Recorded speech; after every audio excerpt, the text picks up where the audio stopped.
Hi friends, నమస్తే. AP and TS job ఆస్పిరెంట్స్కి అయితే good news అని చెప్పుకోవచ్చు. ప్రముఖ కాలేజీలో నాన్ టీచింగ్ ఉద్యోగాలను భర్తీ చేయడానికి నోటిఫికేషన్ రిలీజ్ చేశారు. సో ఇవి పక్కా పర్మనెంట్ ఉద్యోగాలు అని చెప్పుకోవచ్చు. దీనికి వచ్చి క్వాలిఫికేషన్ 10th క్లాస్ నుంచి ఇంటర్మీడియట్ డిగ్రీ పాస్ అయిన అభ్యర్థులు ఎవరైనా సరే అప్లై చేసుకోవచ్చు.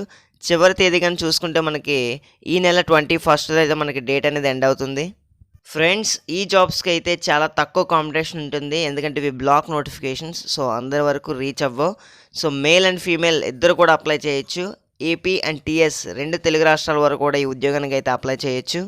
కంప్లీట్ డీటెయిల్స్ చూసే ముందు చిన్న రిక్వెస్ట్, ఇప్పటివరకు మన ఛానల్ని కానీ సబ్స్క్రైబ్ చేయకపోతే వెంటనే సబ్స్క్రైబ్ బటన్ మీద క్లిక్ చేసి పక్కన బెల్ ఐకాన్ అయితే ట్యాప్ చేయండి ఫ్రెండ్స్, ఎందుకంటే నేను చేసే నెక్స్ట్ నోటిఫికేషన్ మీకు రావాలి కాబట్టి. సో కంప్లీట్ డీటెయిల్స్ని అయితే చూసేద్దాం. Let's watch it. ఫ్రెండ్స్, మనం ఇక్కడ చూడొచ్చు, ఈ నోటిఫికేషన్ ద్వారా 8 రకాల ఉద్యోగాలను అయితే భర్తీ చేస్తున్నారు. సో మనం ఇక్కడ చూసుకుంటే అడ్మినిస్ట్రేటివ్ క్యాడర్ నుంచి ఎంటీఎస్ అసిస్టెంట్ క్యాడర్ వరకు కూడా మనకి రిక్రూట్మెంట్ అయితే ఉంది.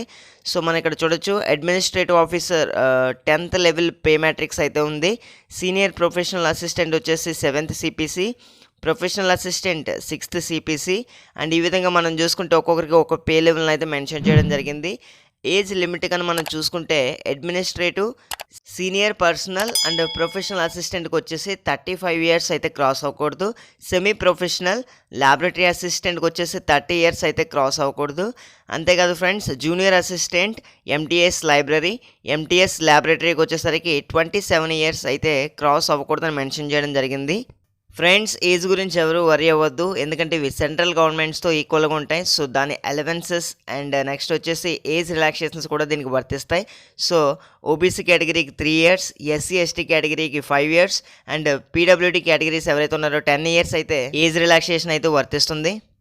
ఫ్రెండ్స్, మొత్తం 14 వేకెన్సీస్ అయితే మనకి ఇక్కడ ఉన్నాయి. అందులో కూడా మనకి పీడబ్ల్యూడీ 2, ఈడబ్ల్యూఎస్ 1, ఓబీసీ కేటగిరీలో 1 అయితే మనకి ఈ విధంగా 4 పోస్టులు తీసాక ఇంకా 10 పోస్టులు అనేవి అన్రిజర్వ్డ్ కేటగిరీలో ఉన్నాయి. సో ప్రతి ఒక్కరైతే ఇక్కడ పోటీ పడవచ్చు ఈ ఉద్యోగానికి అయితే.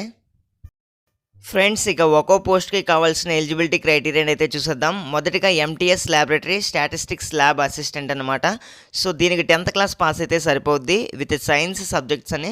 సో మనందరికీ 10th క్లాస్లో సైన్స్ సబ్జెక్ట్స్ ఉంటాయి కాబట్టి so no problem. 10th pass అయిన అభ్యర్థులు ఎవరైనా సరే ఈ ఎంటీఎస్ ల్యాబొరేటరీ అసిస్టెంట్కి అయితే అప్లై చేయొచ్చు. నెక్స్ట్ 7వ పోస్ట్ విషయానికి వస్తే ఎంటీఎస్ లైబ్రరీ అసిస్టెంట్ అయితే ఉంది. సో దీనికి ఎసెన్షియల్ క్వాలిఫికేషన్ వచ్చేసి 10th క్లాస్ పాస్ అయిన అభ్యర్థులు అప్లై చేయొచ్చు. కానీ లైబ్రరీ సైన్స్ లేదా లైబ్రరీ అండ్ ఇన్ఫర్మేషన్ సైన్స్లో అయితే సర్టిఫికేట్ అయితే కంపల్సరీగా ఉండాలి. ఇక 6వ పోస్ట్ జూనియర్ అసిస్టెంట్స్ విషయానికి వస్తే ఎసెన్షియల్ క్వాలిఫికేషన్ వచ్చేసి ఇంటర్మీడియట్ పాస్ అయితే సరిపోద్ది.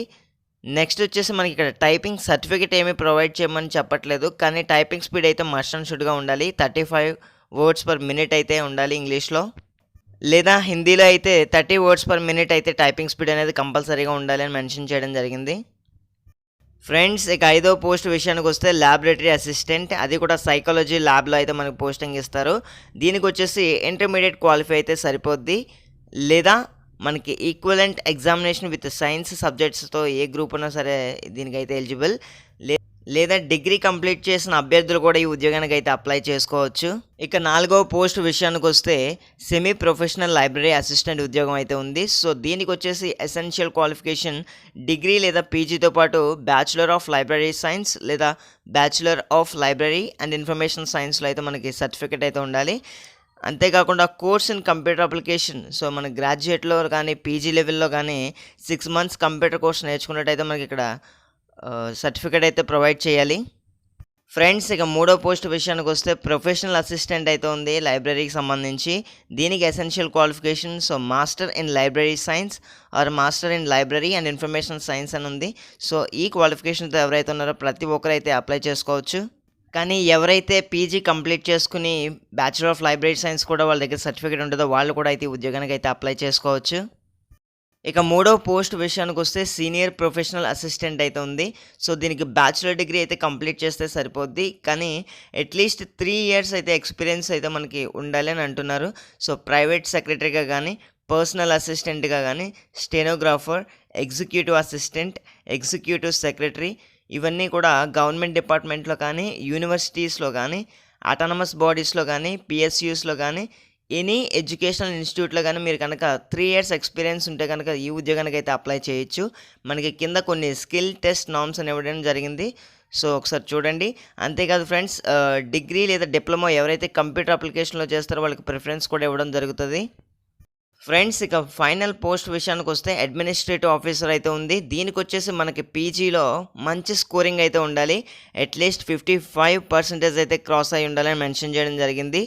ఎస్సీ, ఎస్టీ, పీడబ్ల్యూడీ కేటగిరీ వాళ్ళకి 5% అయితే మార్క్స్ రిలాక్సేషన్ అయితే ఉంటుంది.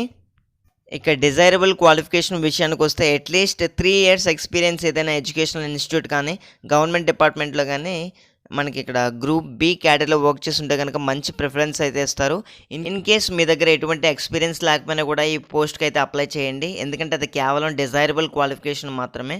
ఇంకా బి వచ్చేసి ఎల్ఎల్బి గానీ, ఎంబీఏ గానీ, సీఏ, ఐసీడబ్ల్యూఏ ఆర్ ఎంసీఏ ఇటువంటి మాస్టర్ డిగ్రీస్ చేసిన వాళ్ళు కూడా మంచి ప్రిఫరెన్స్ అనేది ఇవ్వడం జరుగుతుంది. ఓకే ఫ్రెండ్స్, మనం ఇక్కడ కొన్ని జనరల్ ఇన్‌స్ట్రక్షన్స్ చూడొచ్చు. ఇక్కడ మనకి స్కిల్ టెస్ట్ గానీ, రిటన్ ఎగ్జామినేషన్ గానీ కండక్ట్ చేయడం జరుగుతుంది. సో, కాంపిటీషన్ బట్టి వాళ్ళు మీకు డిక్లేర్ చేయడం అనేది చేస్తారు. మీకు మెయిల్‌కి కానీ, లేదా అఫీషియల్ వెబ్‌సైట్‌లో గానీ ప్రొవైడ్ చేయడం జరుగుతుంది. ఫ్రెండ్స్, ఫీజ్ పేమెంట్ విషయానికొస్తే గనక మనం ఇక్కడ చూసుకోవచ్చు. అన్‌రిజర్వ్డ్ కేటగిరీ, ఓబీసీ, ఈడబ్ల్యూఎస్ ఎవరైతే ఉన్నారో వీళ్ళకి మాత్రమే ఫీజ్ అనేది ఛార్జ్ చేయబడుతుంది. సో, ఫర్ ఈచ్ అప్లికేషన్ 500 అయితే పే చేయాల్సి ఉంటుంది. ఫర్ ఎగ్జాంపుల్ నేను 2 ఉద్యోగాలకి అప్లై చేయాలి అనుకుంటే గనక 2 అప్లికేషన్‌లు అనేవి సెపరేట్‌గా పెట్టాలి. సో, దానికి ₹1000 అనేది ఖర్చవుతుంది.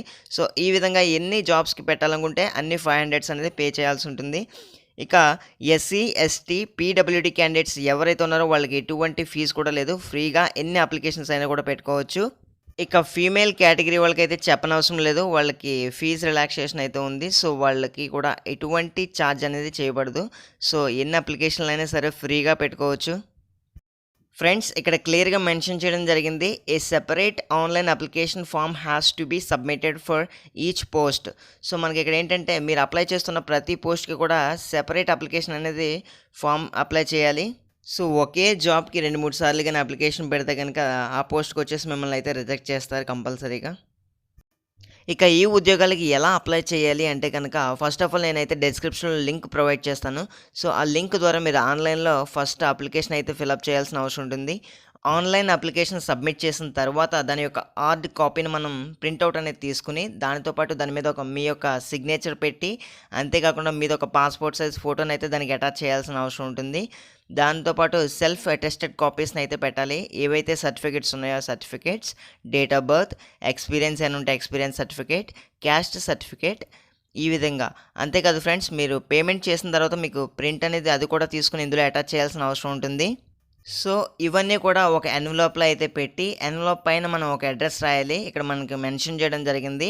So, the principal Ramanujan college, university of Delhi, Kalkaji, new Delhi 110019. So, ఈ అడ్రస్‌కి అయితే మీరైతే పోస్ట్ చేయాల్సిన అవసరం ఉంటుంది. ఇన్ కేస్ మీరు 2, 3 పోస్టులకి అప్లై చేయాలనుకుంటే ఇదే విధంగా 2, 3 పోస్టులని సెపరేట్‌గా పంపించాల్సిన అవసరం అయితే ఉంటుంది. మనకి ఇక్కడ లాస్ట్ డేట్ అయితే ఆన్‌లైన్ అప్లికేషన్ సబ్మిట్ చేయడానికి ఇవ్వడం జరిగింది. ఈ మంత్ 19థ్ కల్లా సబ్మిట్ చేసేయాలి. అండ్ అప్లికేషన్ వచ్చేసి ఈ మంత్ 21st కల్లా మనం పోస్ట్‌లో అనేది సబ్మిట్ చేసేయాలి. ఫ్రెండ్స్, ఇప్పటికే నన్ను చాలామంది తిట్టుకుంటూ ఉంటారు. ఈ జాబ్ లొకేషన్ ఢిల్లీలో అని ముందే చెప్పొచ్చు కదా అని. సో, ఫ్రెండ్స్, నేను మళ్ళీ చెప్తున్నాను. ఇది బ్లాక్ నోటిఫికేషన్. సో, అందరి వరకు రీచ్ అవ్వదు. సో, దీనికైతే తక్కువ కాంపిటీషన్ ఉంటుంది. ఎవరైతే సెంట్రల్ లెవెల్‌లో జాబ్ కొట్టాలని అనుకుంటారో సో, వాళ్ళందరికీ కూడా ఇది మంచి ఛాన్స్. ఎందుకంటే ఒకే ఒక ఎగ్జామ్ అనేది మనం బాగా పెర్ఫార్మ్ చేస్తే ఇందులో మనకి పోస్టింగ్ అనేది ఇస్తారు. సో, పోస్టులు కూడా మనకి తక్కువే ఉన్నాయి. సో, కాంపిటీషన్ కూడా చాలా తక్కువ. సో, ఎవరైతే ఎలిజిబిలిటీ ఉందో ప్రతి ఒక్కరు కూడా అప్లై చేయండి. అప్లై చేసిన తర్వాత మనకి అఫీషియల్ వెబ్‌సైట్‌ని అయితే ఎప్పుడూ చెక్ చేస్తూ ఉండండి. ఎందుకంటే నోటిఫికేషన్ మనకి మెయిల్‌కి రావచ్చు, రాకపోవచ్చు. సో, ఈ వీడియోనైతే నచ్చుంటుందని ఎక్స్‌పెక్ట్ చేస్తున్నాను. నచ్చితే లైక్ చేసి నాకైతే సపోర్ట్ చేయండి. కేవలం నేను 10 లైక్స్‌ని అయితే ఈ వీడియోకి టార్గెట్ చేస్తున్నాను. మరిన్ని అప్డేట్స్ కోసం మన ఛానల్‌ని అయితే సబ్స్క్రైబ్ చేయడం అయితే మర్చిపోవద్దు friends. Thank you guys. Thanks for watching this video.